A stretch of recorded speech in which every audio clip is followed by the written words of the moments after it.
கர்த்தருக்குள் பிரியமானவர்களே, மே 2 இன்றைய பனித்துளிகளின் தலைப்பானது கருணையுடன் நடந்து கொள்.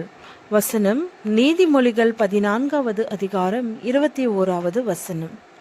பிறனை அவமதிக்கிறவன் பாவம் செய்கிறான், தரித்திரனுக்கு இறங்குகிறவனோ பாக்கியமடைவான்.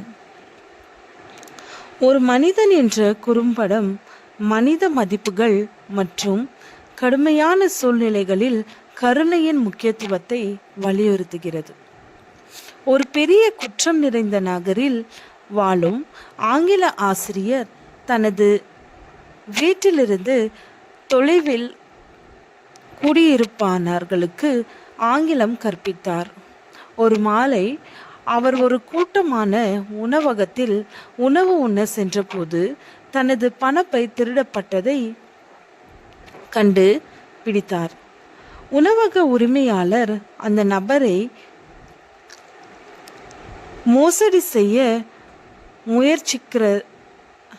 முயற்சிக்கிறார் என நம்பி அவரை பகிரங்கமாக அவமதித்தார்.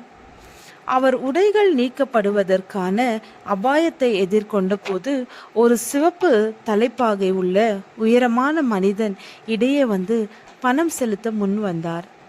ஆசிரியர் அவரிடம் நன்றி கூறி பெயர் கேட்க அவர் எனக்கு பெயர் கிடையாது என கூறினார் மற்றும் அவரை தனியான ஒரு பாலத்திற்கு அழைத்து சென்று தனது பணப்பையை திருடியவர் நான் தான் என வெளிப்படுத்தினார். அவர் பணப்பையை மற்றும் அதன் உள்ளடக்கங்களை திருப்பி அளித்து பின்னால் பார்க்காமல் சென்று விடுமாறு அறிவுறுத்தினார். இந்த கதை மனிதர்களின் பன்முகத்தன்மையையும் அவர்களின் செயல்களின் அடிப்படையில் மட்டும் அவர்களை மதிப்பீடு செய்ய முடியாது என்பதையும் நம்மை உணர்த்துகிறது. ஒருவரின் தவறுகள் அவரின் முழுமையான தன்மையை பிரதிபலிப்பதில்லை. அதே நேரத்தில் ஒரு தவறான செயலும் ஒரு கருணைமிக்க இதயத்திலிருந்து வந்திருக்கக்கூடிய செயல் என்பதையும் காட்டலாம். இன்றைய உலகில் நாம் மற்றவர்களை வேகமாக குற்றம் சாட்டுகிறோம். ஆனால் இயேசுவை போல நம்மை வேதனைப்படுத்தினவர்களிடம் கூட இரக்கம் செலுத்தக்கூடியவர்களாக நாம் இருக்க வேண்டும். அப்படிப்பட்ட இரக்கம் நான் உண்மையான அன்பின் வெளிப்பாடாகும்.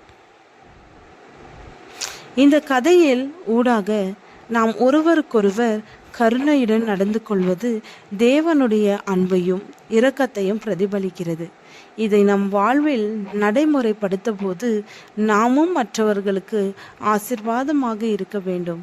கடைசியில் இரக்கம் காட்டும் ஒரே செயல் கூட ஒருவரின் வாழ்க்கையை நம்ப முடியாத விதத்தில் மாற்றக்கூடிய ஆற்றலை கொண்டது என்பதை